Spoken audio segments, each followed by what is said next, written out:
Bonjour à tous, je suis ravi de vous retrouver pour cette nouvelle émission de Solidarité TV sur le thème Société inclusive, quelle réalité? Ce rendez-vous a été préparé en partenariat avec les URIOPS Occitanie et Provence-Alpes-Côte d'Azur-Corse et avec le soutien du Crédit Coopératif. Je vous signale que le dernier numéro de la revue Union Sociale est consacré à ce sujet de la société inclusive et que vous pouvez retrouver ce magazine en vous rendant sur le site de l'UNIOPS. Comme vous le savez, cette émission est diffusée en direct et vous pouvez à tout moment poser vos questions à nos intervenants grâce au fil de discussion situé à la droite de votre écran. Mais je n'en dis pas plus et je vous propose tout de suite que nous passions à notre première séquence.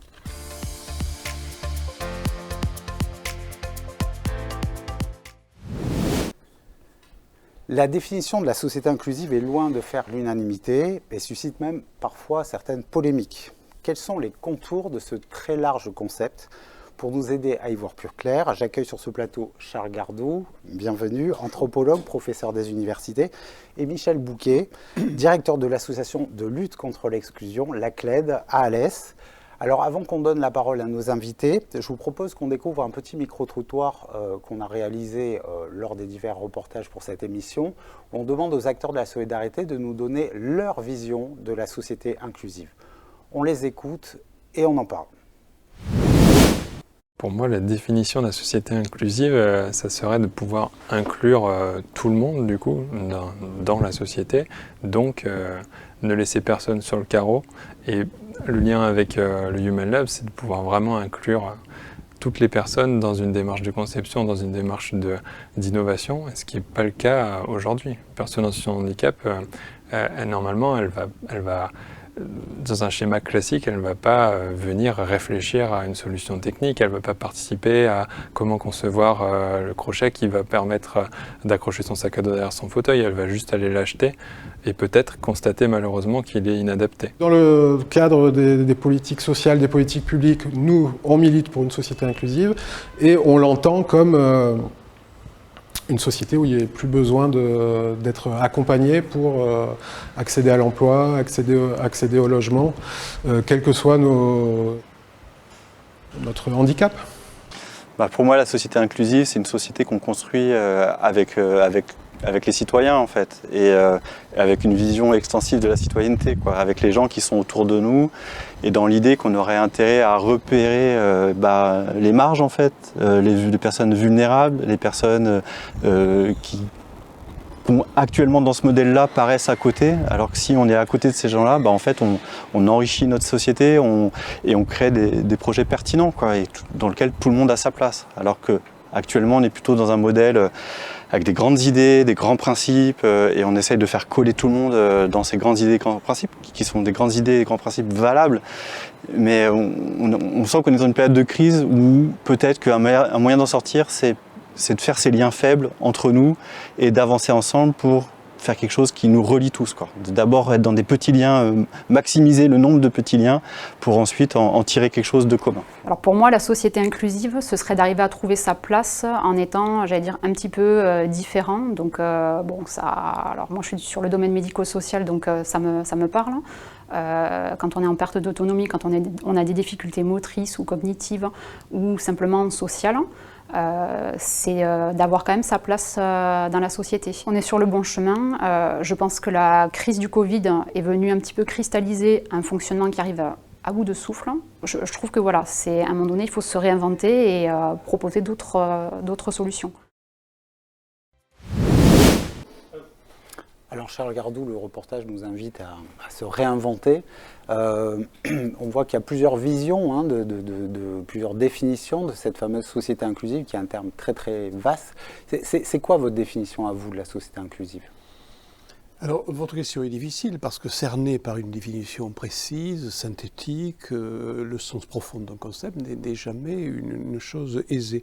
Toutefois, j'avancerai un essai de définition. À mes yeux, une société inclusive est celle où nul être humain, quels que soient les aléas d'une naissance ou du cours de la vie, n'est ni exproprié de la maison commune où il advient par naissance, ni déshérité de sa part du capital collectif composé par l'éducation, les lieux professionnels, d'art, de loisirs.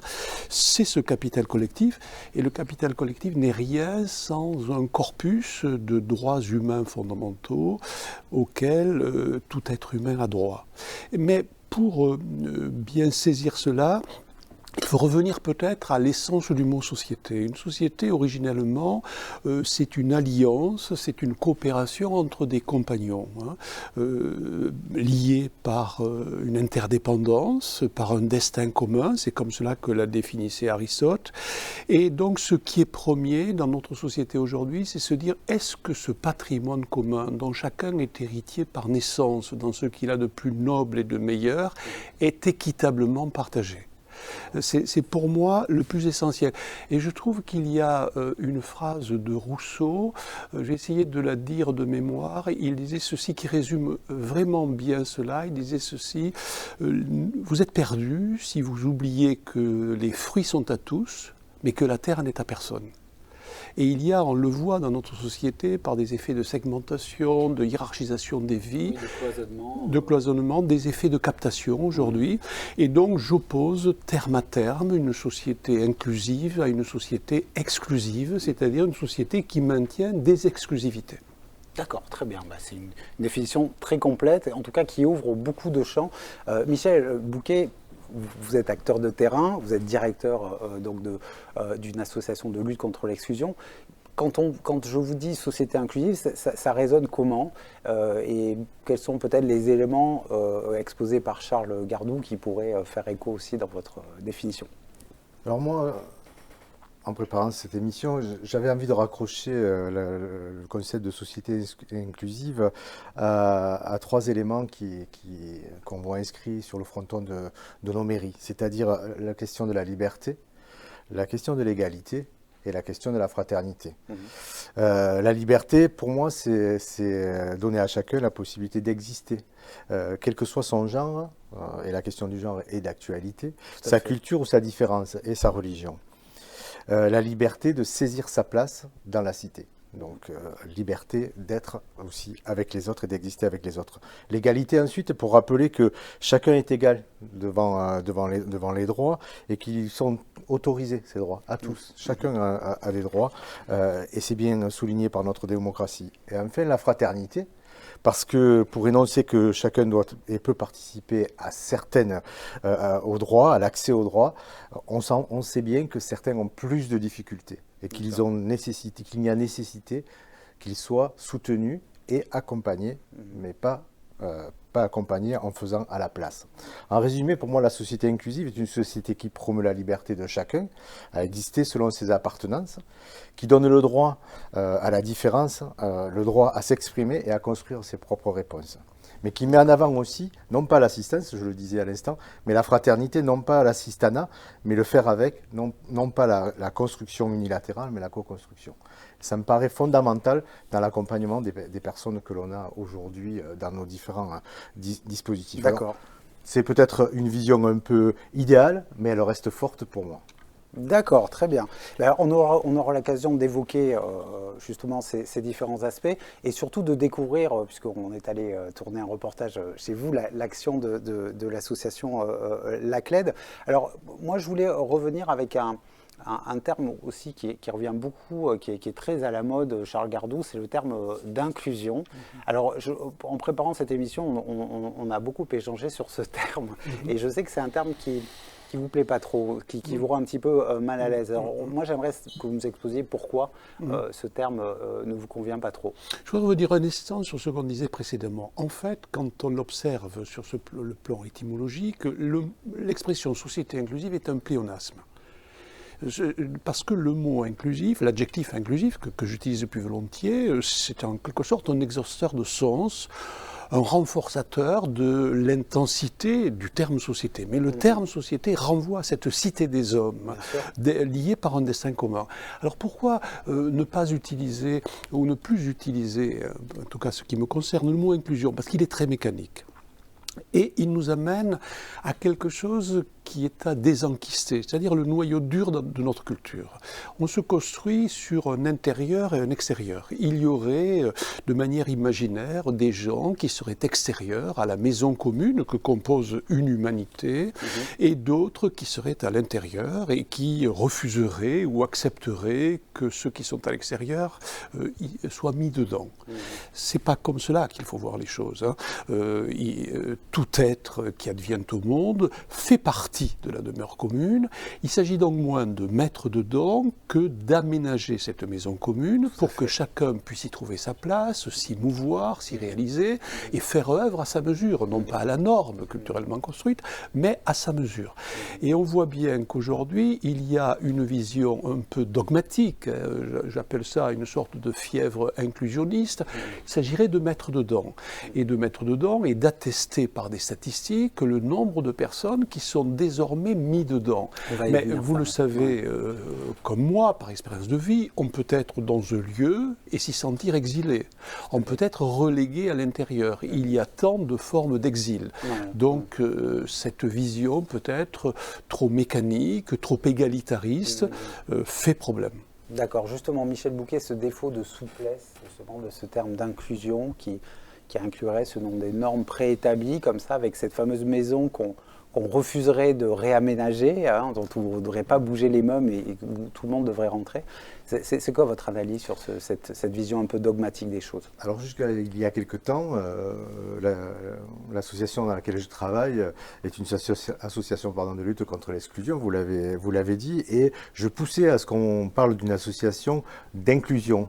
Or je crois finalement que c'est pas si bien que ça, parce que dans notre secteur on parle inclusion, on parle insertion, on parle même réinsertion, et donc en fait moi je le vis comme des mots chocs, des mots très normatifs, puisqu'en fait inclure ça veut dire une pièce de bois par exemple, c'est l'intégrer dans quelque chose, dans un corpus qui est déjà solide, constitué, et qui ne fait place que parce que il a toléré cette inclusion. Donc je serais contrairement à il y a quelque temps, je trouve que parler de lutte contre l'exclusion permet justement d'éviter que les gens soient exclus, c'est-à-dire prendre à la racine les difficultés des personnes, particulièrement des personnes vulnérables en ce qui me concerne, et pouvoir les accompagner. Alors, je n'ai pas de terme pour remplacer inclure, mais en tout cas, renverser un peu le sens des choses, éviter plutôt d'exclure plutôt que d'inclure à tout prix dans quelque chose qui me paraît très normatif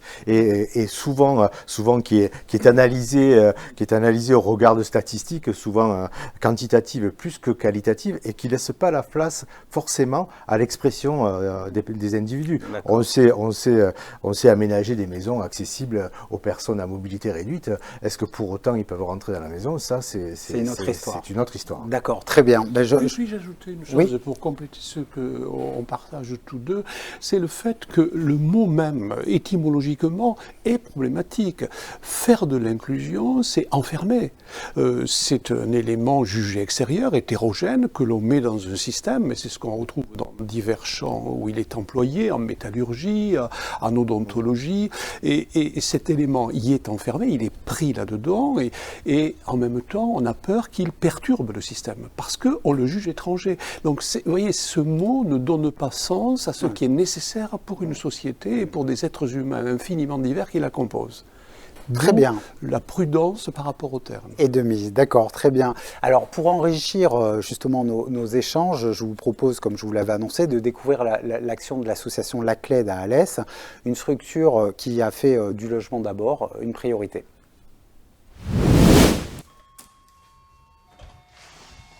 Salut Titi. Bonjour mademoiselle. Ça va? Comment allez-vous? Ça va bien, merci. Ça va.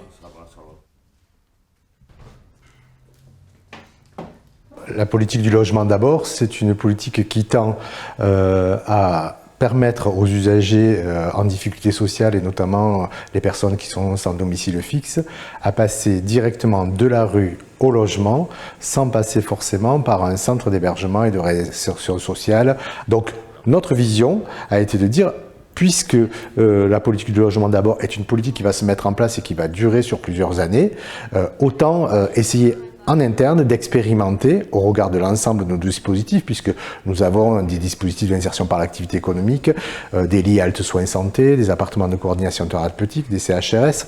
Donc à partir de cette pratique-là, on s'est dit on va mobiliser la création d'une plateforme en interne.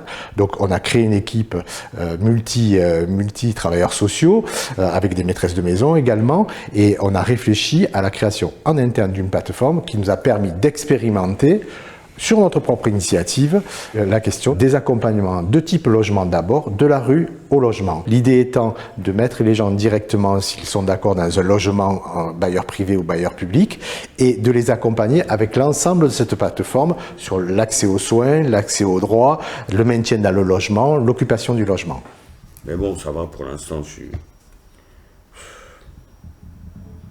suis bien dans mon univers. Non. Le but, c'est que les personnes, elles sont repérées par le service d'accueil de jour comme étant les personnes les plus en difficulté, mais qui souhaitent accéder au logement. Et à partir de là, se constitue autour d'elles une équipe qui se réunit qu'autour de cette situation-là pour venir lui proposer et proposer à la personne un accompagnement global, pluridisciplinaire, pouvant répondre à l'ensemble de sa situation. Concrètement, l'accompagnement qu'on exerce dans le cadre de ce dispositif, il met la personne au cœur de son accompagnement, de ses besoins, etc. Donc on fait en sorte de ne jamais décider, construire des choses sans lui ou sans elle.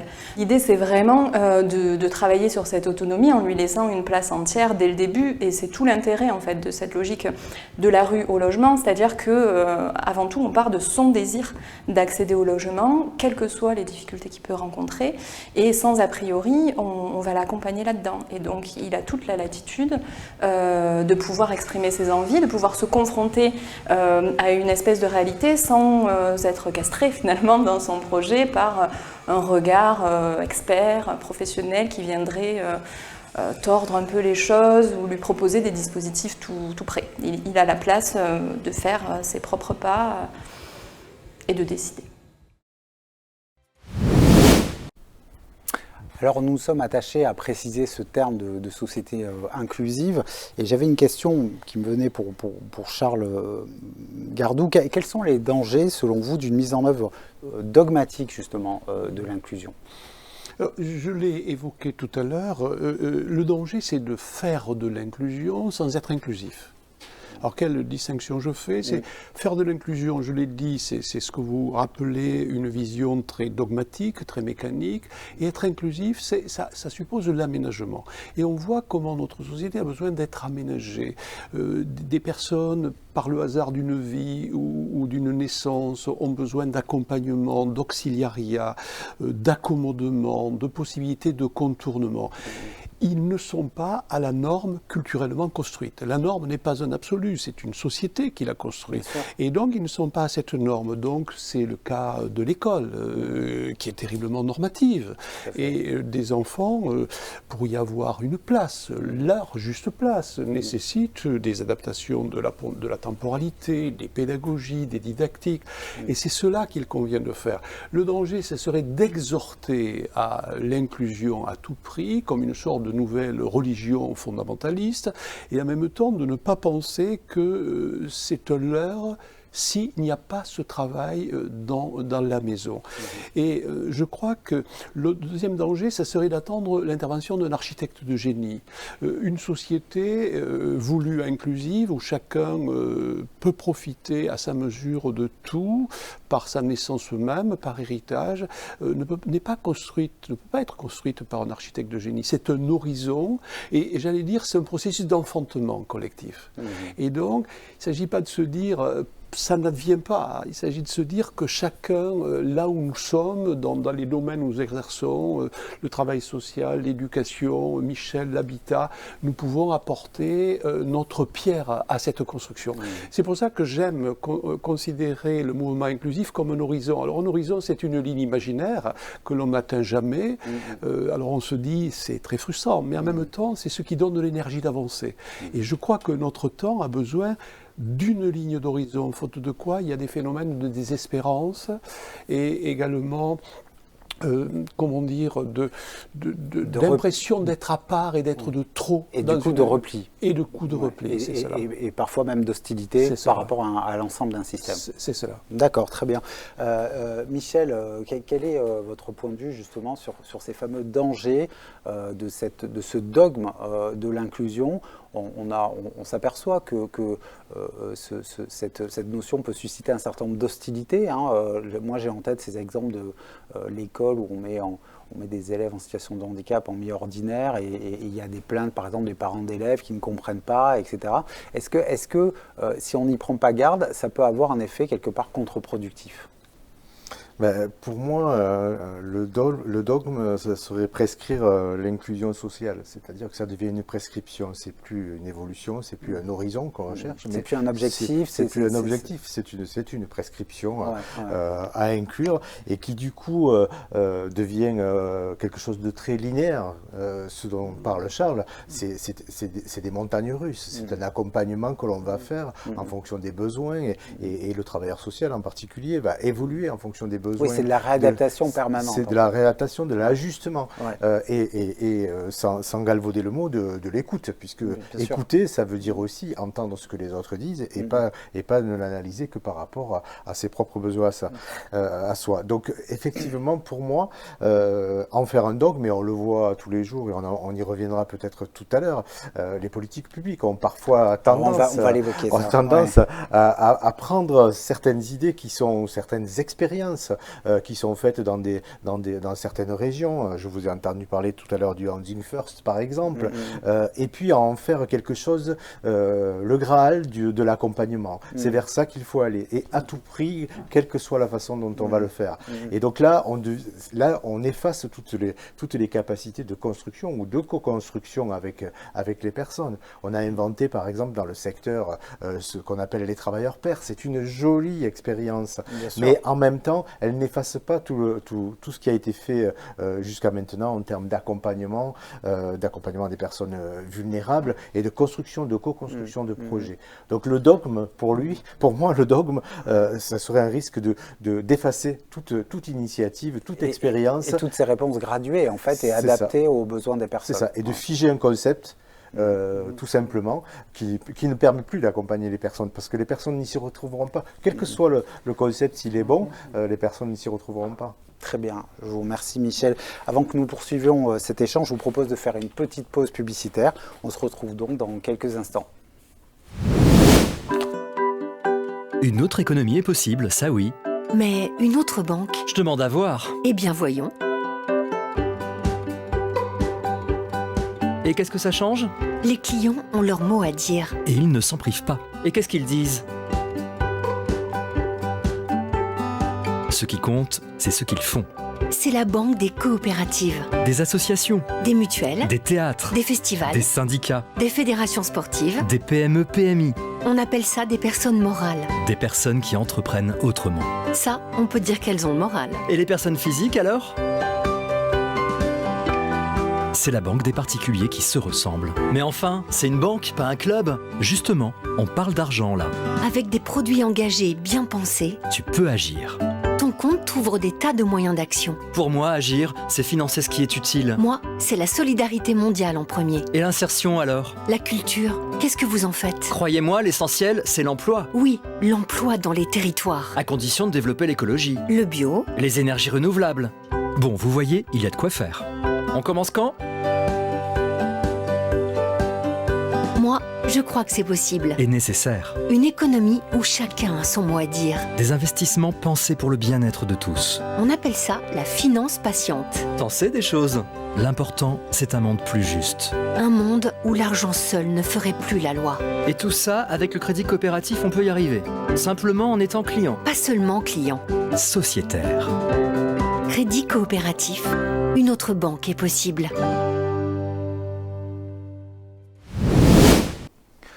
Alors Michel Bouquet, on a évoqué justement cette vision très différente de ce terme de société inclusive et peut-être aussi de la manière dont les pouvoirs publics abordent cette question. Est-ce que justement elle est toujours très très bien abordée par les pouvoirs publics?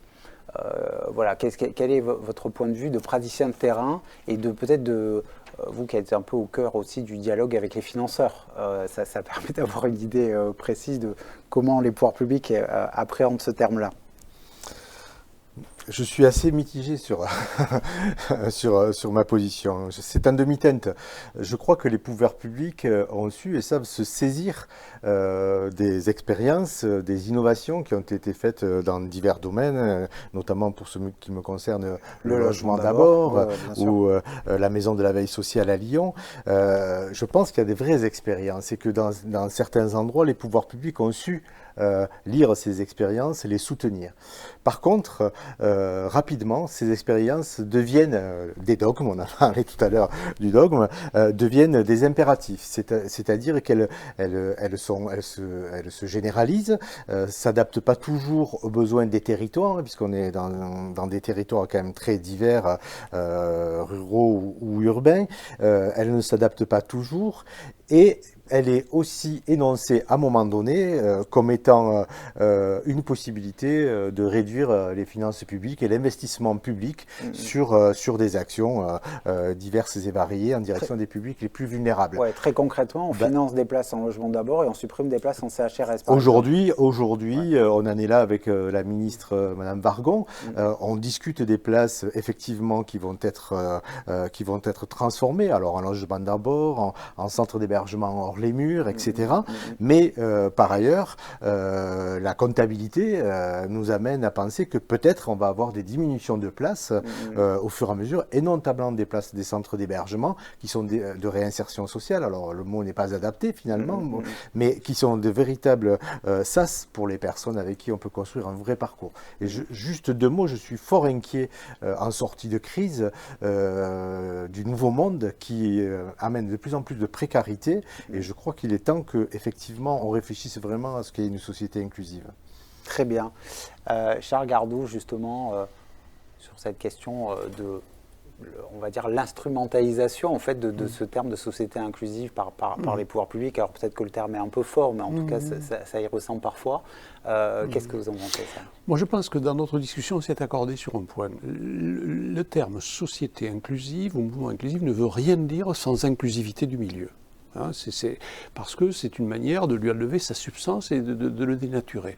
Alors la question est, aménager le milieu, on voit bien que sinon c'est une injonction paradoxale, ça suppose de mettre, j'allais dire, le paquet sur l'éducation. Par exemple, on sait que l'éducation, c'est peut-être la seule œuvre utile pour changer une société. C'est de mettre le paquet sur la formation des acteurs. Faute de quoi, et je prends un exemple différent de celui de Michel par rapport à ce qu'il disait tout à l'heure, dans l'éducation, c'est ça. On n'a pas vraiment investi de manière volontariste sur la formation des enseignants. Songez aussi aux AESH. Ce sont des emplois précaires, avec des contrats précaires, des gens peu formés, des gens sous-payés. Je crois que là, il y a, et l'ONU nous a rappelé à l'ordre lors de l'audition de la délégation française fin août, en nous disant: tout ça, ce sont des questions de mise en acte des droits fondamentaux, droit à l'éducation, droit au travail. Ça ne se solutionne pas par des discours. C'est véritablement un travail de terrain. Et aujourd'hui, peut-être a-t-on le sentiment que les mots peuvent remplacer des actes réels et peuvent s'inscrire dans des politiques dont Michel a parlé tout à l'heure. Alors, il y a là le danger. En tout cas, on est tous certainement coupables et responsables de cela. Il nous faut peut-être retrouver le sens du concret par rapport à ça, et on pourrait se laisser bercer par des slogans, mais les slogans n'aident pas à agir ni à penser. D'accord, donc il s'agit de mettre un peu des actes derrière tous ces slogans et ces beaux concepts. Je crois, faute de quoi on provoque de la désespérance. Alors on pense directement à ceux qui vivent ces situations au quotidien, parce que la notion de société inclusive, elle s'étend à d'autres populations. Ici, on fait un focus sur les personnes en situation de handicap, mais on pense à des minorités, à des populations nomades, privées de liens fondamentaux. En fait, tout ce qu'on pourrait appeler, avec l'expression d'un collègue qui était entrepôt à Montpellier, les gens de peu. Les gens aujourd'hui qu'on finit par ne plus voir. Et je pense aussi aux personnes du grand âge qui se voient séparées souvent de la vraie vie pour attendre la fin. Et donc, on a une réflexion. Je crois que le terme inclusif, l'adjectif inclusif, nous amène à nous dire un peu ce que Claudel faisait. Il disait, je regarde autour de moi et je ne vois plus de société entre les hommes. Et c'est 110 ans après, toujours d'actualité. Refaire société, peut-être refaire monde. Ouais, tout à fait. Bon, on va pas ouvrir cette perspective-là, sinon on ferait une émission de 3 heures, mais je vous remercie beaucoup Michel et Charles pour ces réflexions. Nous avons bien pris conscience de l'importance d'avoir une vision précise, en tout cas de ce concept de société inclusive, mais quel est l'impact de cet objectif sur les acteurs de la solidarité? C'est ce que nous allons aborder lors de notre prochaine séquence. Pour débuter celle-ci, je vous propose de découvrir l'action de Just, une association marseillaise qui a fait de la participation des personnes accompagnées une véritable marque de fabrique. Just est une association qui est née en 2015 avec des médecins, des chercheurs, des personnes en situation de vulnérabilité et de handicap pour ensemble créer des projets qui permettent de tendre vers la société inclusive. Il y a le lieu de répit qu'on essaie de développer depuis 2017, qui se structure bien actuellement, qui est un projet d'accueil de crise pour des personnes qui vivent des crises psychiques liées à des maladies de type schizophrénie ou bipolarité ou dépression. L'idée est d'accueillir les personnes sur une période d'1 mois pour faire en sorte que ces personnes se posent et puissent tirer une expérience de cette crise-là, une expérience qu'elle arrivera à partager avec ses aidants, notamment pour être plus forte dans l'avenir. J'ai téléphoné à la mairie, elle va nous donner la réponse. On a demandé la benne et l'évacuation des déchets. Et ça, après, on peut réparer l'évacuation là, et après, ça s'en va. Un des premiers projets qu'on a créé, c'est les régisseurs sociaux. L'idée est de faire un bricolage agile avec des personnes qui vivent dans des abris de fortune, que ce soit dans des logements de mauvaise qualité, des squats, des bidonvilles, pour repérer leurs besoins et d'essayer de les impliquer, de faire avec elles les quelques travaux pour limiter les risques liés à ces logements insalubres. Il y a aussi le projet Syndiane, qui est un projet de santé communautaire à l'adresse de femmes et de personnes LGBT+. L'idée est d'accompagner les personnes sur leur démarche de santé et d'apporter un soutien spécifique sur les questions du psychotrauma. Notamment, on demande aux demandeurs d'asile de mettre sur le tapis leur vie. Et quand les personnes ont eu des parcours traumatiques, ça peut être des moments très difficiles. D'où l'idée d'un soutien communautaire sur ces questions-là. Just fait aussi de l'évaluation sur la pertinence des politiques publiques et sur certaines stratégies d'accompagnement. Là, il y a un projet qui s'appelle Odamars qui vise à évaluer l'implantation de l'open dialogue, du dialogue ouvert dans les équipes de santé mentale à Marseille et qui vise aussi à développer la diffusion de ces stratégies d'accompagnement. La philosophie de Just, ça serait de tendre vers la recherche-action participative permanente. C'est vraiment de faire des alliances avec des personnes en situation de vulnérabilité, de handicap, avec elles de faire l'état des lieux de leurs besoins et avec elles de trouver des solutions et de les mettre en œuvre.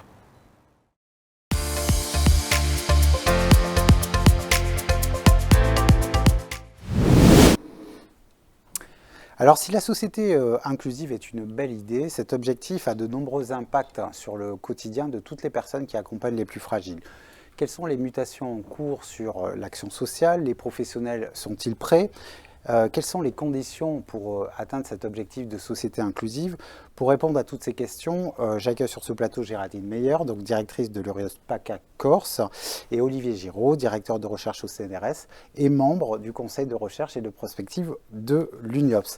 Alors, première question que j'aimerais poser à Géraldine, quel impact de ce concept de société inclusive sur les acteurs de la solidarité?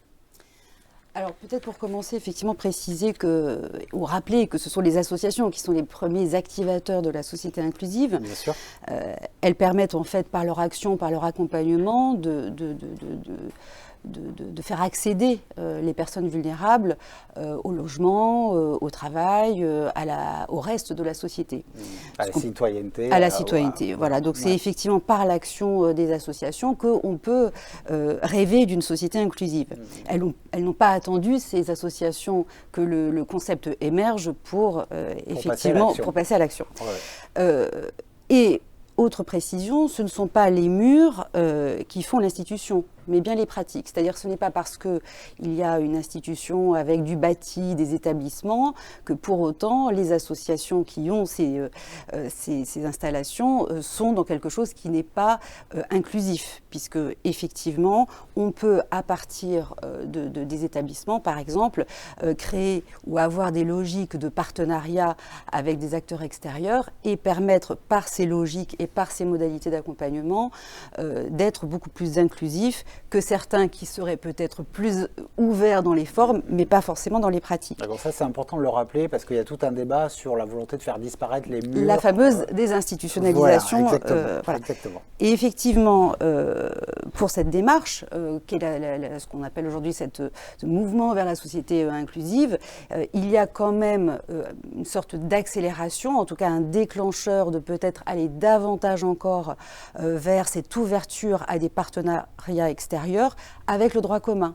C'est-à-dire qu'effectivement, peut-être qu'avant, il y avait plus de facilité à aller rencontrer des associations voisines, partenaires habituelles. Là, on va davantage s'ouvrir au sport, à la culture, à l'éducation. Et effectivement, ça a peut-être effectivement eu cet impact avec ces partenariats et aussi cette transformation de l'offre dont on doit parler aussi, puisque ça a été une invitation à repenser la manière de proposer une offre d'accompagnement, aussi bien en termes d'infrastructures que de modalités d'accompagnement. Et par rapport effectivement à des impacts forts constatés sur le terrain, c'est l'émergence de nouveaux métiers. Des nouveaux métiers de coordinateur de parcours, de gestionnaire de parcours ou de cas complexes. Ce sont effectivement des nouvelles pratiques avec des accompagnements qui vont être effectivement centrés sur la gestion de ce parcours et qui vont, en tout cas on le souhaite, peut-être davantage prendre part ou place dans le cadre de la participation, on y reviendra, des personnes concernées. Et puis, c'est un impact aussi sur la structuration de l'offre avec, par exemple, l'émergence de plateformes de services qu'on voit un peu poussé sur les territoires et le développement, on va dire, à partir de la logique ou de l'approche domiciliaire, comment on accompagne les personnes à partir de leur domicile. Donc l'impact pour les acteurs de la solidarité, il est aussi lié étroitement à l'accessibilité ou non du droit commun. Et cette question, elle reste vraiment au cœur de la transformation. C'est la question aussi de tout l'environnement qui va favoriser l'émergence de cette fameuse société inclusive. Alors Olivier Giraud, si on s'intéresse aux impacts, on a beaucoup évoqué justement cette question de la transformation de l'offre. Il y a la question aussi des modifications des pratiques professionnelles. Évidemment, il y a des nouveaux métiers qui apparaissent, comme le disait Géraldine, mais il y a aussi, est-ce qu'il y a des choses aussi qui sont modifiées dans la manière d'appréhender l'accompagnement, la relation à la personne accompagnée? Moi, il me semble que du point de vue des acteurs de la solidarité, je pense qu'il y a une véritable... Si on prend au sérieux les missions ou les objectifs de la société inclusive, il y a une véritable transformation des objectifs et des missions des travailleurs sociaux ou des travailleurs de ce monde de la solidarité de manière générale. C'est quand même un univers, celui du travail social, qui a été forgé sur des missions d'accompagnement très spécialisées, sur des publics qui étaient avant tout caractérisés par leur déficience, par leur incapacité précisément à participer au monde des valides ou au monde entre guillemets normal, entre guillemets régulier. Et donc on a toute une culture finalement de ce travail d'accompagnement qui est spécialisé sur cet accompagnement extrêmement pointu. Or aujourd'hui, le challenge quand même, le défi, c'est précisément d'accompagner cette dédifférenciation des univers, cette désegmentation. Et ça veut dire pour le coup, être capables d'être des acteurs de cette inclusion de façon très active. Et c'est quand même un défi qui est très difficile à affronter parce que on sait bien, quand on connaît un peu le monde des vulnérabilités, que ce soit celui du handicap ou des vulnérabilités du social, que les barrières, les difficultés des personnes restent très spécialisées et elles restent très différentes. Et pour le coup, l'accompagnement vers ce monde dédifférencié, il est quand même... il n'est pas très intuitif. Il n'est pas très intuitif et il requiert quand même une maîtrise précisément des différents obstacles qui sont ceux des publics que doivent gérer ces acteurs de la solidarité. D'accord, très bien. Alors je vous propose d'aller un peu plus loin justement sur ces fameux impacts de la société inclusive sur les professionnels. Je voudrais donner la parole à Guillaume Fritschi, qui est donc directeur de l'Uriops Occitanie. Guillaume Fritschi, est-ce que vous m'entendez? Oui, bonjour Guillaume. J'ai quelques difficultés de connexion. Alors, je ne vous entends pas très bien, Guillaume Fritschi. Question, Antoine. Alors, la société inclusive telle que décrite à l'instant, elle a évidemment des échos en matière non seulement d'offres de services sociaux et médico-sociaux, mais aussi tout simplement en matière d'attente, en fait, de la part des personnes accompagnées. Donc, si on se centre sur le travail social, ces orientations inclusives, elles peuvent avoir des implications. Alors, je dis elles peuvent, car il ne faut pas imaginer que l'ensemble des modalités actuelles d'accompagnement, elles aient nécessairement à être fondamentalement remises en cause. Si les aspirations des personnes accompagnées, si les évolutions sociétales nous amènent collectivement à imaginer et à mettre en œuvre, d'ores et déjà d'ailleurs, des dispositifs ancrés sur le milieu ordinaire de vie, il subsiste des publics dont le degré de vulnérabilité ou de dépendance exige des accompagnements lourds, sécures, notamment d'un point de vue médical et dans un contexte qui demeurera probablement celui de l'établissement.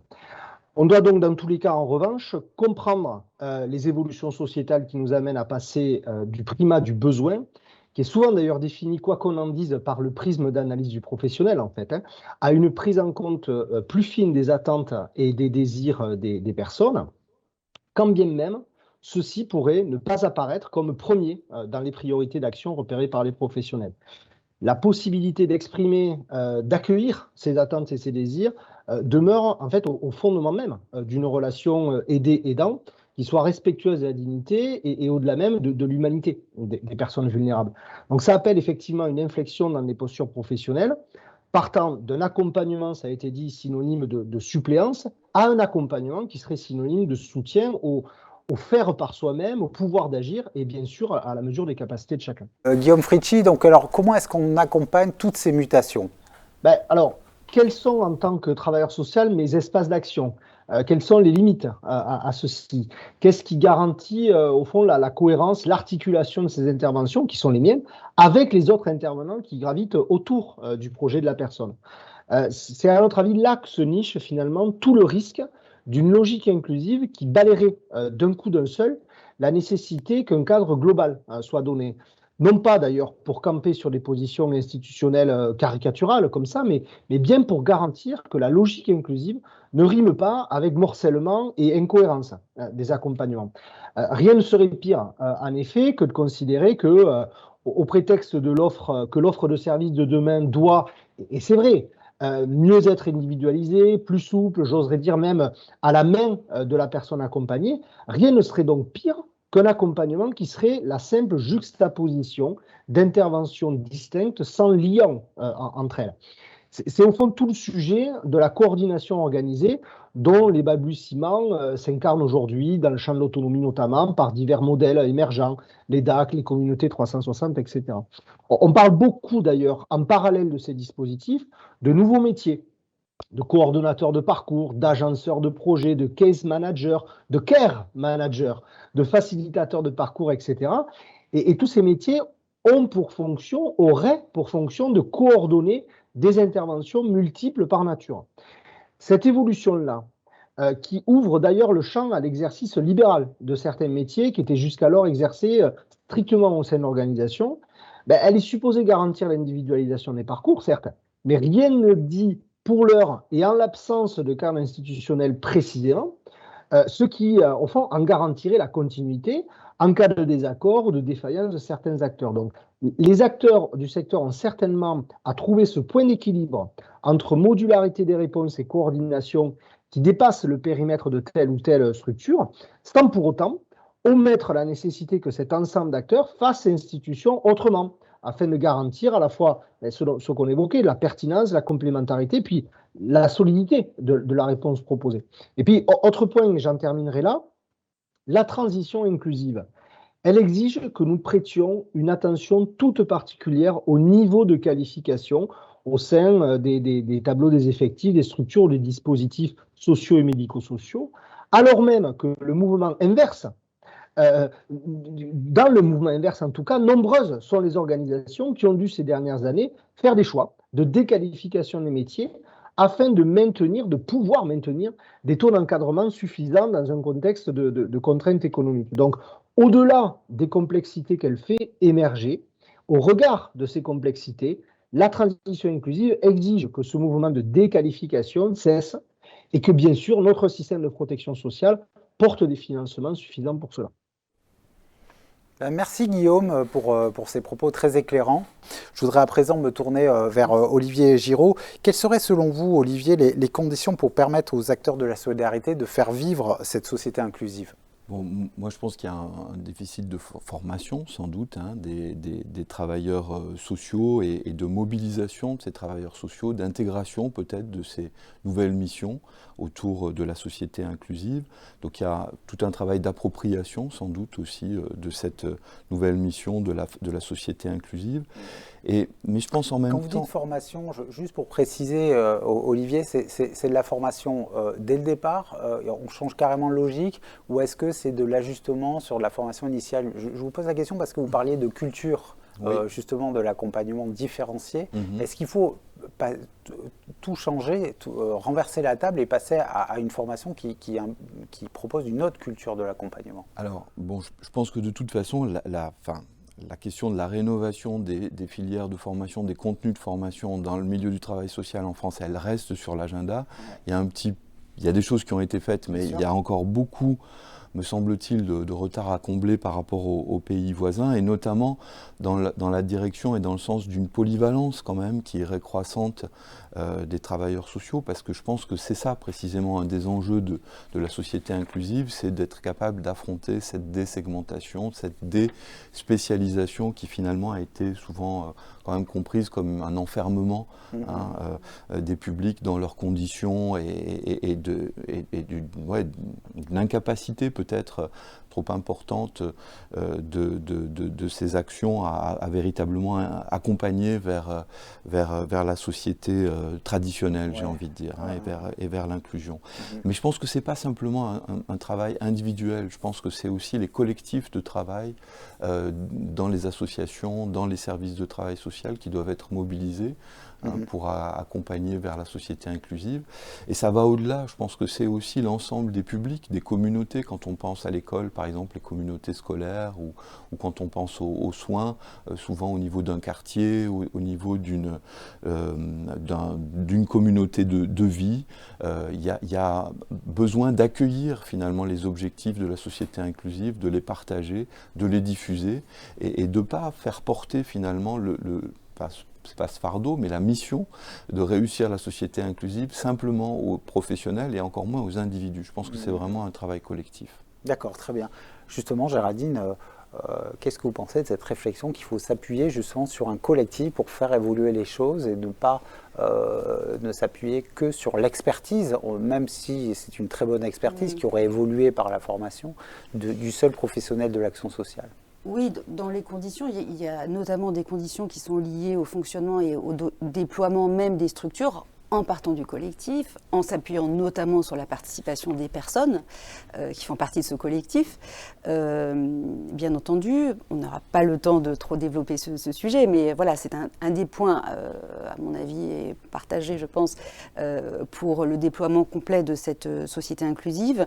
Et puis, il y a aussi la coordination entre une pluralité d'acteurs, à la fois en interne des associations, mais aussi avec l'extérieur, des structures qui sont dans le champ social, médico-social et sanitaire, mais aussi sportif, éducatif, culturel, comme on l'a évoqué tout à l'heure. Avec le monde de l'entreprise aussi, dans le champ du handicap, par exemple, on voit que pour les ESAT ou pour d'autres structures, il y a des passerelles à faire, ou même permettre à certaines MEX, par exemple, de faire des sensibilisations découvertes de terrains professionnels dans des entreprises locales voisines. Donc, on voit que plein de passerelles peuvent être créées et s'appuyer justement sur ce collectif. Donc il y a la coordination, il y a la participation, il y a aussi une réflexion stratégique et prospective à mener en interne dans les structures avec les conseils d'administration, avec les équipes sur où on va, comment on y va et quels moyens on met en place pour répondre aux besoins des personnes. Ça nécessite à la fois de penser son projet associatif, de service, mais aussi de se projeter sur un projet plus stratégique à plus long terme sur est-ce qu'on veut accompagner toujours les mêmes publics ou d'autres publics avec les mêmes modalités, des nouvelles modalités, dans du bâti, hors les murs, etc. Donc c'est toute cette réflexion-là, mais je pense qu'en parallèle, et c'est un point qui a déjà été évoqué, qui sera évoqué dans la séquence suivante, c'est bien sûr la condition qui est liée à l'environnement et à la société elle-même. Bien sûr. Et ça, c'est assez fondamental parce qu'on peut effectivement penser que les personnes, à partir du moment où les personnes émettent le désir d'intégrer ou de se retrouver dans la société, c'est super. Encore faut-il que cette société soit en mesure d'accueillir cette différence, tout ce que dit effectivement Olivier. Donc on sait que la société reste très excluante, normative, normalisée. Donc on voit bien qu'il y a quand même tout un défi là, qui est peut-être plus du côté de la société que des associations. Alors, on y reviendra parce qu'on va y revenir même dans cette séquence-là avec nos invités. Alors, justement, pour symboliser un peu les passerelles que vous évoquez, Géraldine, je voulais évoquer justement des changements de pratique des professionnels de l'action sociale parce qu'elle commence à changer devant cet objectif de société inclusive. Un exemple à Marseille avec l'association Working First. Donc, il a eu le retour de son entretien d'embauche. L'employeuse nous a écrit un mail aussi pour confirmer, donc il commence lundi. Alors l'objectif global de Working First, c'est de contribuer à la pleine citoyenneté de personnes qui vivent avec des problématiques de santé mentale, et notamment par l'accès et le maintien à l'emploi. Les personnes qui vivent avec des troubles psychiques sévères, donc il y a d'après les études, il y a une majorité d'entre elles qui veut travailler, et parmi cette majorité, il y a une majorité qui peut travailler. Et en fait, le marché du travail a de nombreuses places à offrir à tout type de personnes qui peuvent vivre avec tout type de pathologie. Chez Working First, donc on implante une méthode américaine qui s'appelle IPS, Individual Placement and Support. En gros, il s'agit d'accéder le plus rapidement possible à l'emploi et de partir de l'emploi pour organiser ensuite un accompagnement social, sanitaire, en fonction des besoins de la personne autour de l'emploi. C'est une méthode qui est contre-intuitive, on va dire, qui va à rebours des pratiques habituelles et qui est donc basée sur l'individualisation de l'accompagnement par des préférences des personnes, de leurs rêves, de leurs ressources, de leurs forces pour nourrir l'espoir, ce qui est le mot-clé, je pense. C'est également basé sur une activité de relation à l'entreprise très prégnante dans notre travail pour offrir de vraies opportunités aux personnes et aussi cette activité de prospection, c'est pour bien connaître l'entreprise, bien connaître le poste de travail, pour proposer aussi à l'employeur une personne qui est adaptée, qui correspond, dont les compétences correspondent à ce poste de travail et à ses besoins. Alors après ce beau reportage, on va se poser une question un petit peu plus globale. Géraldine l'avait commencé à l'évoquer et on en a parlé aussi lors de la première séquence. Est-ce que vous avez le sentiment, Olivier, que tous les enjeux qu'on est en train d'évoquer, est-ce que les politiques en prennent la mesure, puisqu'on sait que voilà, on a des objectifs affichés extrêmement ambitieux, mais sur la déclinaison, c'est un peu plus discutable. Est-ce que vous avez le sentiment justement que cet objectif majeur, en tout cas qui semble majeur, est vraiment au rang des priorités des politiques publiques ? Bon, je pense que les politiques publiques, l'action publique de manière générale, elle cherche toujours à accrocher des dynamiques qui sont déjà enclenchées dans la société. Et je pense que ce concept de société inclusive, c'est vraiment caractéristique de ça. C'est-à-dire, c'est quand même une notion qui nous vient quand même beaucoup du mouvement associatif aussi, notamment du mouvement, enfin, des associations du handicap, avec la volonté de participer, la volonté d'être, pour les personnes en situation de handicap, d'être considérées comme des adultes, comme des citoyens, voilà, comme des participants à part entière dans la société. Donc c'est quand même, ça correspond à une revendication qui vient du monde social et l'action publique, donc elle va chercher à s'accrocher à ce qui vient directement d'en bas, ou on pourrait dire de la société, pour développer ses politiques. Parce qu'elle sait, ou en tout cas, voilà, elle va vers des mots-clés, vers des références, vers du sens qui existe déjà et qui est déjà porté dans la société. Elle surfe sur la vague. Elle surfe un petit peu sur la vague, c'est vrai. Mais en même temps, voilà, donc c'est quelque chose qui a quand même été co-construit et en partie initié par le mouvement associatif, donc c'est très important. En même temps, effectivement, derrière, ça voudrait dire une mise en forme de l'action publique au sens des politiques, des programmes, des formations, on en a parlé déjà un petit peu tout à l'heure, d'un certain nombre de métiers, Géraldine le disait tout à l'heure, qui sont nouveaux et qui sont importants pour donner du sens à cette société inclusive. Mais souvent, les choses ne se limitent pas toujours à des moyens. Je pense que ce qui est très important aussi, et c'est le rôle du politique, c'est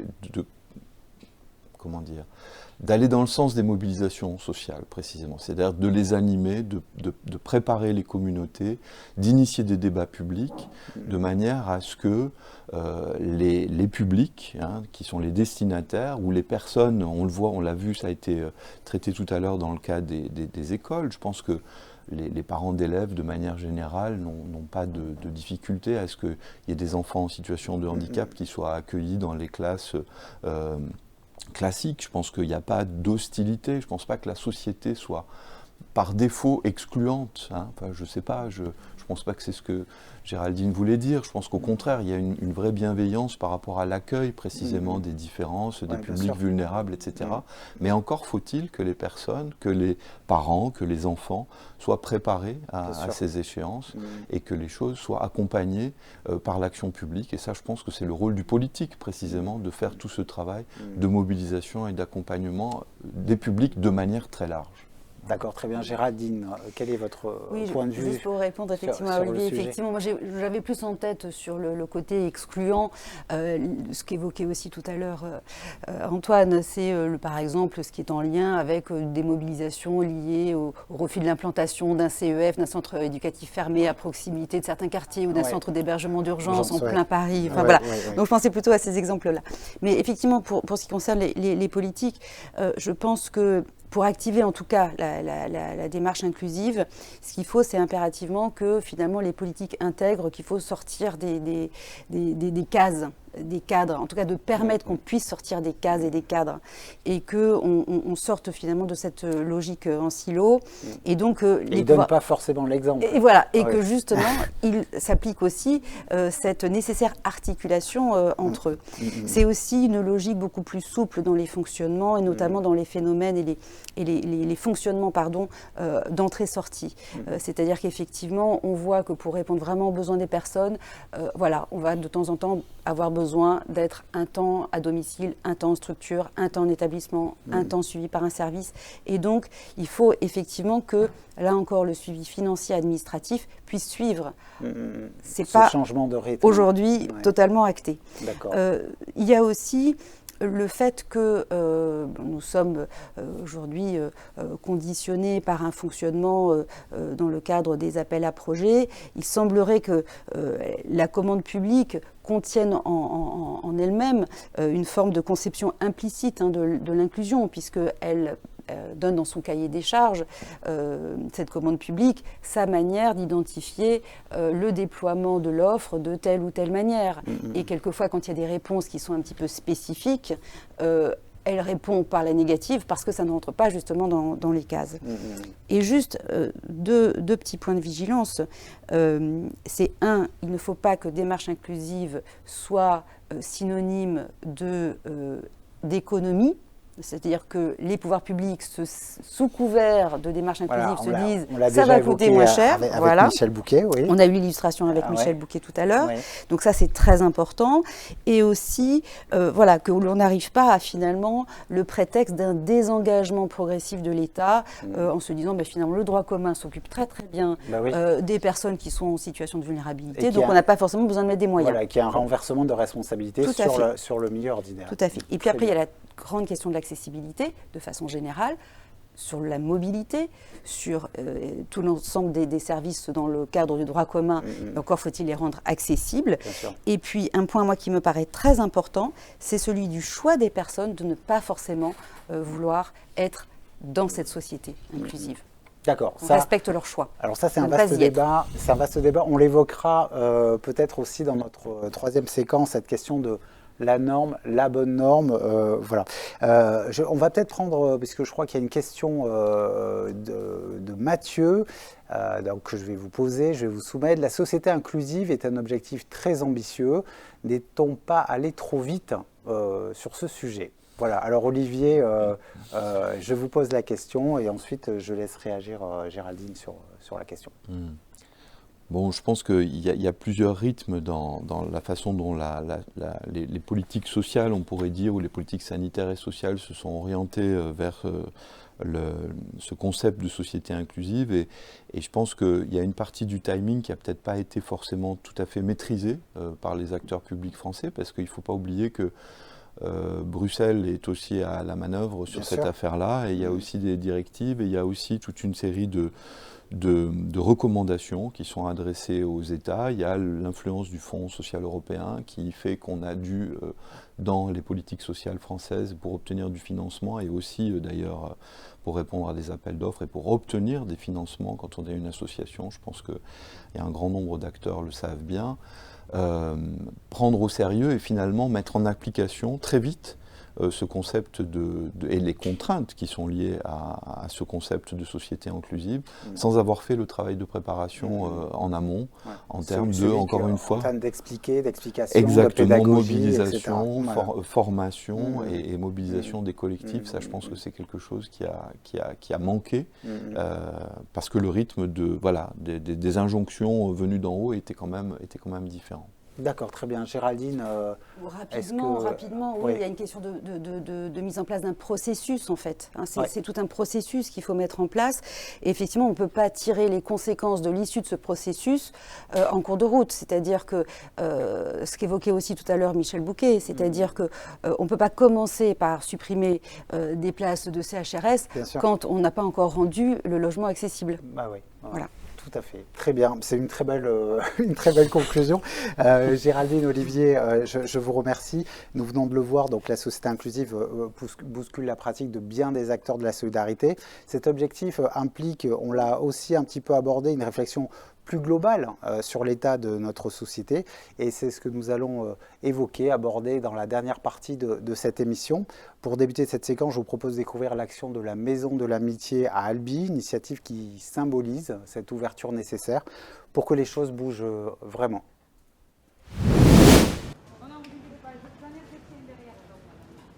Alors la Maison de l'Amitié gère 4 établissements, donc un EHPAD, une résidence autonomie, un accueil de jour et un actipôle.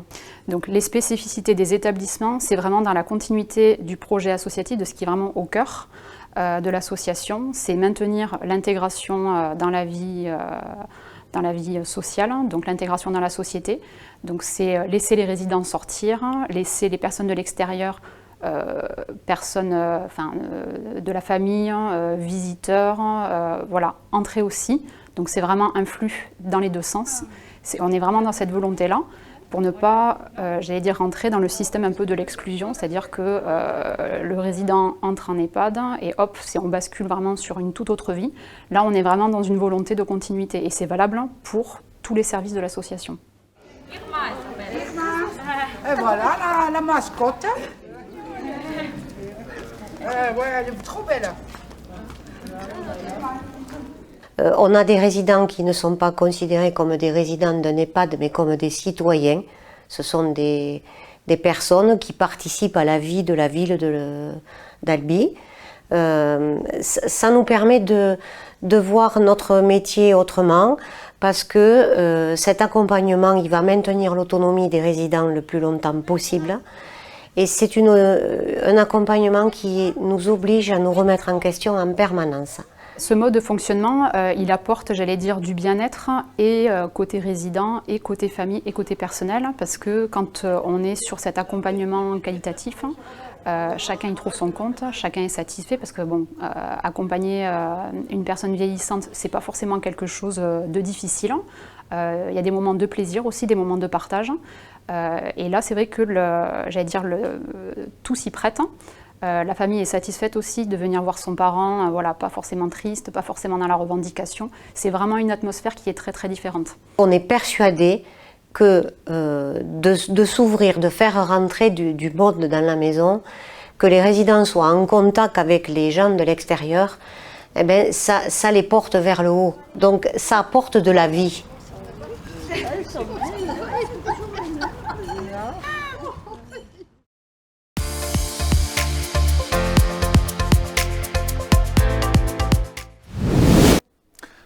Alors comme nous avons pu le voir dans ce dernier reportage, l'objectif d'inclusion des personnes fragiles ne concerne pas uniquement les acteurs de la solidarité, mais interroge l'ensemble de la société. Quelles sont les transformations souhaitables? La société française est-elle prête à se mobiliser autour de cet objectif? Pour évoquer ce très vaste sujet, je suis ravi d'accueillir sur le plateau Tim Grissen, ancien président du groupe de réflexion en santé mentale de la CRSA d'Île-de-France, et Philippe Forget, chef d'orchestre et compositeur, directeur artistique de l'Abaume en musique, qui se trouve en Ardèche. En Ardèche, c'est ça. Alors Philippe Forget, puisqu'on va évoquer cette question de la société inclusive sous cet angle un petit peu sociétal, comment la société doit évoluer, quelles sont les transformations profondes et les transformations souhaitables pour atteindre cet objectif de société inclusive au-delà des acteurs de la solidarité, selon vous? Il faut le vouloir, déjà, je pense. C'est déjà pas mal. C'est déjà pas mal, il faut mettre un peu de désir là-dedans. Ouais, et puis, c'est bien d'incarner soi-même les rencontres. Ce qu'on entendait dans les précédentes interventions, c'était quand même une tendance un peu générale, en France en tous les cas, à mettre des mots et pas beaucoup d'actions par moment. Je crois que c'est bien si on arrive à incarner soi-même aussi une démarche, et dans la proximité, et puis dans cette recherche de la légèreté aussi. D'accord. Qu'est-ce que ça veut dire réellement incarner cette démarche-là? Mais on peut faire soi-même les choses. C'est-à-dire que des fois, on se dit, il y a tout un niveau de langage entre la direction d'un établissement, les employés, etc. Mais on peut aussi rester dans sa caste dirigeante et ne pas pratiquer soi-même ces vertus de la rencontre et du partage. De toute façon, une rencontre, ça vous transforme.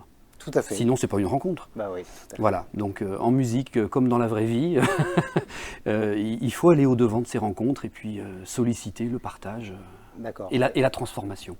D'accord, très bien.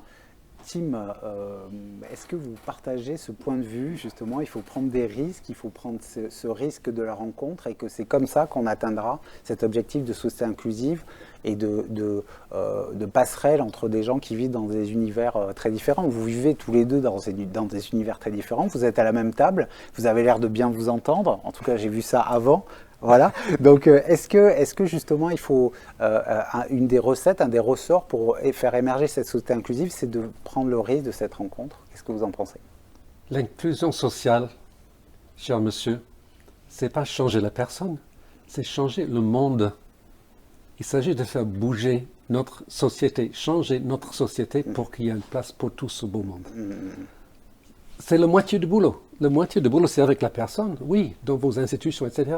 Mais l'autre moitié, et que ce soit fait par vos institutions aussi, par les professionnels en question, soit de changer le monde. Quoi qu'il en soit, pour changer quelque chose, il faut essayer des choses. On teste des hypothèses, on essaie différentes stratégies. Une fois sur deux, on les rate. Et ça, c'est génial. Il faut faire des erreurs, il faut expérimenter. Il faut se tromper, oui. Il faut se tromper, il faut essayer des choses. C'est ça notre richesse. Ça s'appelle aussi, juste pour parler aux musiciens en face, ça s'appelle aussi jouer. Jouer ensemble. Jouer ensemble. Essayons des choses ensemble. Amusons-nous ensemble. Amusons-nous ensemble. Regardons ce qui marche ensemble. Surtout, ce qui est intéressant dans un orchestre qui joue ensemble, c'est c'est les différences. Et comment est-ce que ces différences s'harmonisent? Ce n'est pas le fait que tout le monde se ressemble, que tout le monde est parfait. Oui, c'est pour ça qu'on ne pourra jamais faire jouer on va remarquer, c'est arrivé, mais on ne pourra jamais faire jouer un opéra par des robots, par exemple. Si Alors il y avait une vidéo. Oui, il y avait une vidéo épouvantable, qui était parfaite d'ailleurs. Oh, c'était tristement parfait. Oui, c'était un robot qui dirigeait un orchestre au Japon. Tout le monde trouvait ça merveilleux. Et quelle horreur. Et pour vous, donc, c'est le contraire justement de cette société inclusive qui est une société de l'adaptation à l'autre en permanence, hein, c'est ça? Mais bien sûr, si on mettait là un piano sur scène et qu'on mettait 10 pianistes différents pour jouer la même partition, il y aurait 10 mondes sonores différents. Ce qui est fondamental, c'est la richesse humaine, c'est ce que chacun peut apporter à l'intérieur. Mais encore faut-il qu'il y ait l'envie de ça. Tout à fait. Alors justement, moi j'avais une autre question à vous poser, puisque Tim Christian évoquait la nécessité de jouer, de prendre des risques, quitte à se tromper. Est-ce que, selon vous, on ne vit pas dans une société justement qui a peur de prendre des risques, puisque vous savez, on est de plus en plus dans une société du fameux risque zéro, de la prévention à tout prix. Est-ce que justement, il faut se donner plus de marge de manœuvre pour accepter justement de se tromper, de faire des erreurs, de revenir en arrière voilà. Ah bah absolument, mais déjà dans le champ sémantique, c'est intéressant. Nous, on va dire, les Anglais disent rehearsal pour la répétition. To rehearse, ça veut dire éprouver. On va éprouver quelque chose. Les Allemands disent Probe, c'est une tentative de quelque chose. Bon, nous, on dit répéter. Ça peut induire aussi une espèce de mantra un peu différent. Mais oui, on est là pour expérimenter des choses. Et heureusement, il faut se tromper. Mais c'est vérifier aussi l'élasticité des relations, la souplesse qui peut exister, qui doit exister entre les êtres, entre les musiciens, si on parle d'un orchestre. Et si ça, on ne l'éprouve pas, alors effectivement, on fixe les règles immédiatement. Et on fixe l'espace qui est destiné à ça immédiatement. Donc, ça devient très, très compliqué d'évoluer. Tout à fait. Justement, Tim, je vous laisse rebondir. C'est une telle évidence. Les personnes, par exemple, les personnes malvoyantes, ils peuvent faire des choses avec les oreilles incroyables. Ils peuvent faire des choses avec le sentir incroyable que les gens qui voient bien, ils sont nuls là-dedans, relatif à ça. Cette richesse-là, si tous les jeux sont conçus par les personnes dites normales, ils vont complètement ignorer ces autres richesses. Bien sûr. Et donc, bref, par définition, le jeu qu'ils vont essayer, ils vont faire des erreurs, par définition. S'ils ne font pas des erreurs, c'est raté, leur inclusion sociale. Bien sûr, bien sûr. Surtout aussi ensuite qu'il y ait la personne malvoyante qui est le chef d'orchestre. Essayons ça aussi. Cette personne va faire plein d'erreurs aussi. Oui, tout à fait. Mais cette richesse d'échange et comment est-ce qu'on se réajuste aux différences d'évaluation de l'un et de l'autre. D'accord. C'est ça notre richesse. C'est ça notre richesse. Très bien. Alors nous l'avons vu, donc la société inclusive implique d'expérimenter, de prendre des risques. Et avant que nous poursuivions nos échanges, découvrons le Human Lab de l'association Saint-Pierre à Palavas, une initiative qui incarne parfaitement cette dynamique.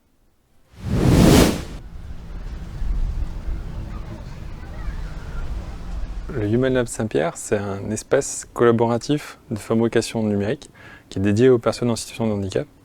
Donc c'est un lieu où une personne avec un handicap peut venir être accompagnée à réaliser des aides techniques pour améliorer son autonomie au quotidien, pour répondre à un besoin auquel elle n'a pas encore trouvé de solution actuelle.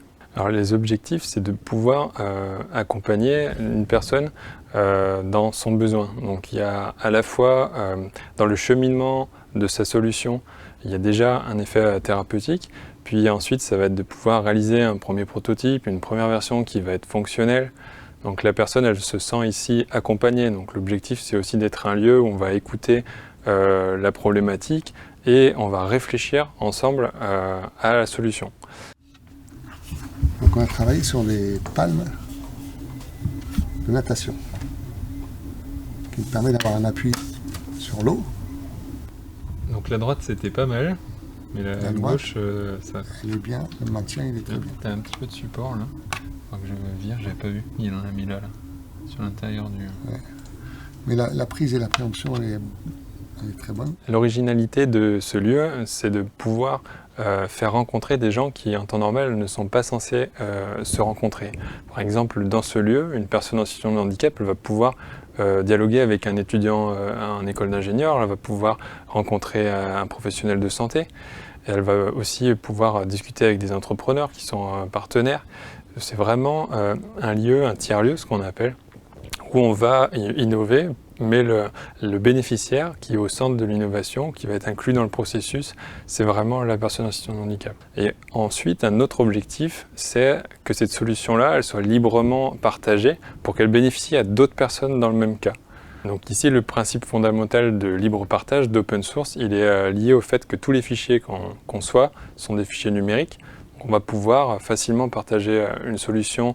On va imaginer par exemple un coupe-ongle pour une personne qui a une main. Cette solution va pouvoir être imprimée en 3D ici, et puis ça peut aussi bénéficier à une personne qui est à l'autre bout du monde, qui va venir télécharger le fichier, suivre une recette, un tutoriel pas à pas, comment réaliser la solution et la refaire pour elle-même, gratuitement. Et en même temps, c'est des solutions qui vont pouvoir être améliorées par le partage. On peut imaginer qu'une personne va reprendre une solution, l'améliorer, et petit à petit, on va arriver à de l'innovation en co-conception avec l'utilisateur et pour l'utilisateur.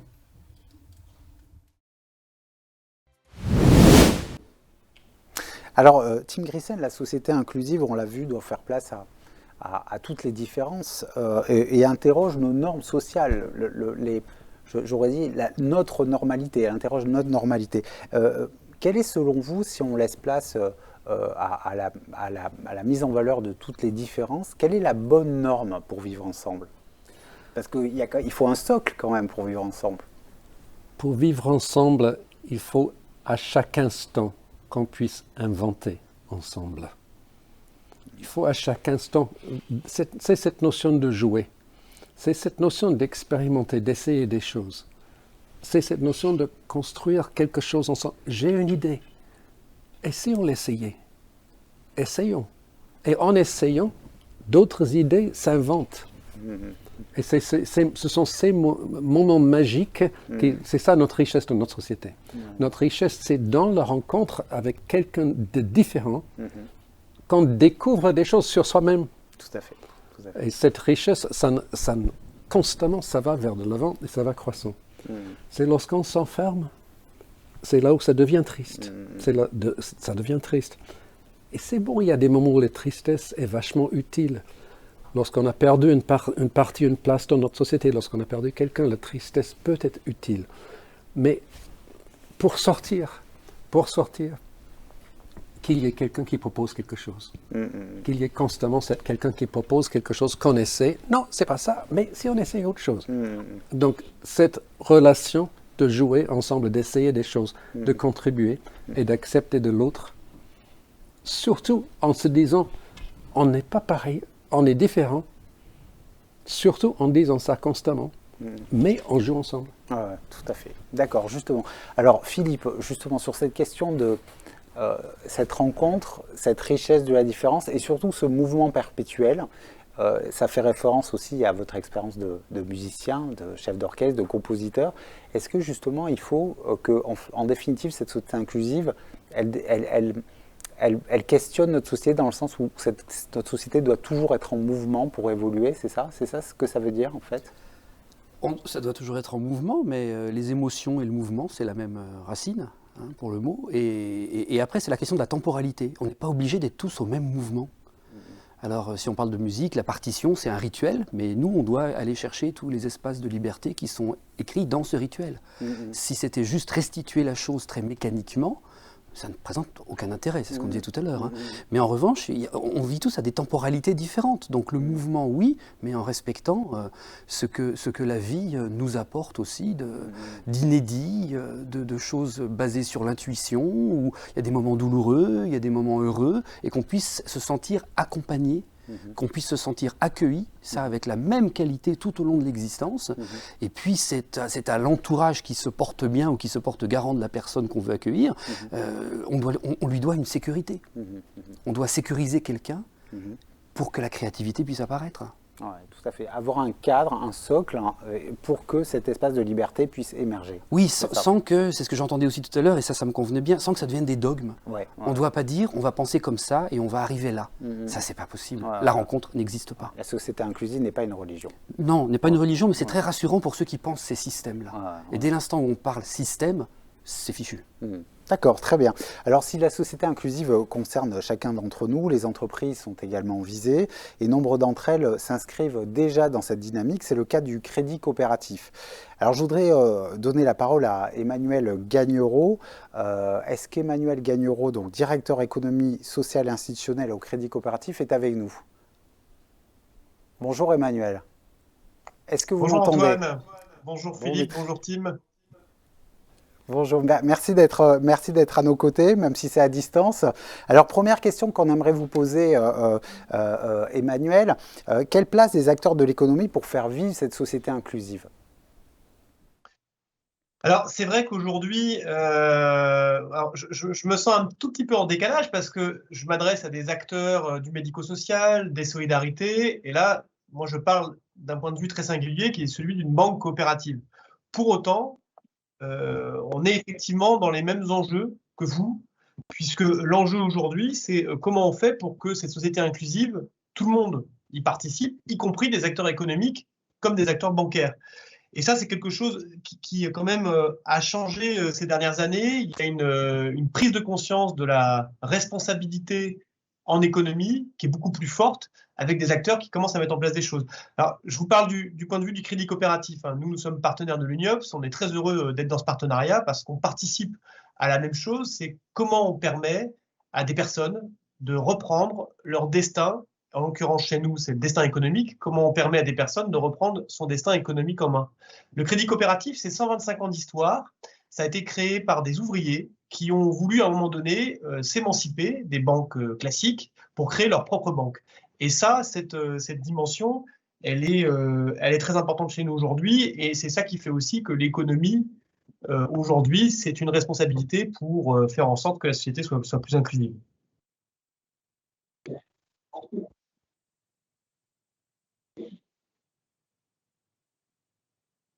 Ça veut dire qu'une économie inclusive. Alors, est-ce que vous m'entendez, Emmanuel Gagnereau? Je vous entends très mal, mais je vous entends. Alors, je vous repose la question. Vous évoquiez la notion d'économie inclusive. Qu'est-ce que l'économie inclusive? Alors, il y aurait plein de façons de la définir. Donc, moi, je vais vous donner ma définition de là où je parle, donc c'est-à-dire du crédit coopératif, là où je travaille et où je suis engagé. Je vais prendre des exemples très concrets. Une économie inclusive, c'est une économie qui fait le plus de bien possible à son environnement. Environnement social, environnement environnemental. Et donc, chez nous, on a été une des banques pionnières de la finance solidaire, qui est un vrai mouvement de fonds en France, comme en Europe et comme dans le monde. Et donc, on a créé dès 1983 des fonds communs de placement. Je ne rentre pas dans le détail, mais ce sont des fonds communs du placement solidaire.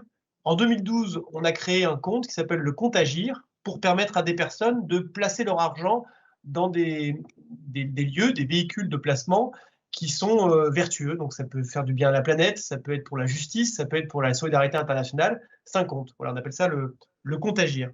Après, une façon aussi très concrète d'expliquer ce que c'est qu'aujourd'hui, faire de l'économie inclusive, on pourrait dire responsable, appelons ça comme on veut. Chez nous, par exemple, ça se traduit comment? Ça se traduit par réduire l'émission de gaz à effet de serre. En 5 ans, on a réduit notre émission de gaz à effet de serre de 17% au Crédit Coop.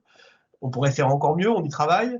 Et puis, sur la consommation énergétique, on a réduit de 19% en 2020 notre consommation énergétique. Et puis, dans les placements qu'on peut faire, tous les placements qu'on fait dans les énergies, aujourd'hui, 100% de nos placements, de nos crédits, se font uniquement dans les énergies renouvelables. Et ça, c'est très important. Donc, c'est ça peut être ça une économie inclusive. En gros, une société inclusive, ça passe aussi par l'économie.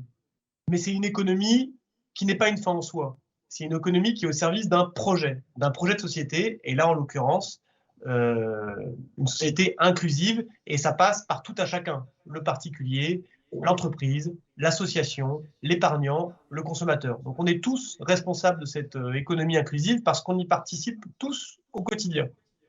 Très bien, je vous remercie beaucoup Emmanuel Gagnereau. Merci à vous. À très vite, on poursuit nos échanges. Alors justement, il y a une dernière question puisqu'on a dit beaucoup de choses lors de cette émission. On a parlé de ligne d'horizon, on a parlé de prendre le risque de la rencontre. Et il y a une question qui nous est posée, justement, qui est excellente pour la fin de cette émission, c'est la société inclusive n'est-elle pas qu'une utopie? Alors, je ne sais pas qui veut répondre de vous deux, ça va être un peu la conclusion de notre émission, mais selon vous, Tim, est-ce que ce n'est pas qu'une utopie? Mais je crois rêver d'entendre une question pareille. C'est pas moi qui l'ai posée, c'est la question internaute. Allez-y. Par définition, la société inclusive, c'est notre richesse de tous les jours. C'est notre richesse de tous les jours. Il faut vraiment se dire que nous sommes, ou une autre manière de répondre, ça serait, nous sommes déjà dans l'utopie alors. C'est-à-dire, cette richesse, je viens d'un pays où toutes les enfants... L'Australie. L'Australie, où tous Oui. les enfants différents sont dans les classes avec les autres enfants. Et une des choses que tu apprends à l'école, c'est de s'occuper de quelqu'un qui ne peut pas voir ou qui ne peut pas attendre, ou bien qui court 3 fois plus vite que toi. Bref, des gens qui sont très différents. C'est ce que tu apprends à l'école. Et cette richesse est juste incroyable. Ce n'est pas utopique. Bon, peut-être pour un pays arriéré comme la France. Je taquine, je blague. Peut-être que donc ça semble être une utopie. Mais non, ça vient très vite. Dès que tu commences au plus jeune âge, avec les enfants dès l'école primaire et à travers tout l'enseignement, ça change. Et ça devient réalité. Dès que tu ouvres les portes de l'EHPAD, ça change. Ça change, ouais. Et que la société extérieure est à l'intérieur pour regarder ces différences. Je serai comme ça, comment est-ce que je vais gérer ça, qu'est-ce que je peux apprendre aujourd'hui qui peut m'aider, etc. etc. C'est une richesse incroyable qui est là avec nous aujourd'hui. Et c'est juste un trésor à faire émerger, en fait, hein, à découvrir. À mettre en valeur. Très bien. Philippe. Ben oui, quand on valoriser, c'est mettre de la valeur. Donc je crois qu'il faut valoriser les utopies. Ouais. Et puis, ce qu'on disait tout à l'heure, la ligne d'horizon, en fait, on ne la voit pas, mais parce que l'horizon est un peu bouché. Mais il suffit juste de se rappeler qu'il existe quand même, cet horizon. Il faut juste... il n'y a pas d'autre voie que celle de l'utopie, de toute façon. Voilà, il n'y a pas d'autre voie possible. D'accord, très bien. Eh bien, écoutez, moi, sur ces bons mots, je vous remercie. Donc, nous avons pu prendre conscience tout au long de l'émission des progrès que doit réaliser la société pour marcher sur le chemin de l'inclusion. Je vous rappelle que le dernier cahier technique de l'UNIOPS évoque largement cette question, un document que vous pouvez vous procurer en vous rendant sur le site de l'UNIOPS. Je rappelle également que le conseil de recherche et de prospective de l'UNIOPS proposera une analyse sur le sujet lors du congrès de l'Union les 13 et 14 janvier à Rennes. Je voudrais remercier les techniciens, les équipes de l'UNIOPS et des URIOPS Occitanie et PACA Corse pour leur aide et leur soutien. Je salue également la participation de plus en plus active de nos spectateurs et qui sont toujours plus nombreux. Je vous donne rendez-vous le 25 novembre prochain pour évoquer avec vous l'avenir de la protection sociale, une émission que nous organiserons avec les URIOPS Bretagne et Pays de la Loire. Merci encore pour votre attention et bonne journée sur Solidarité TV.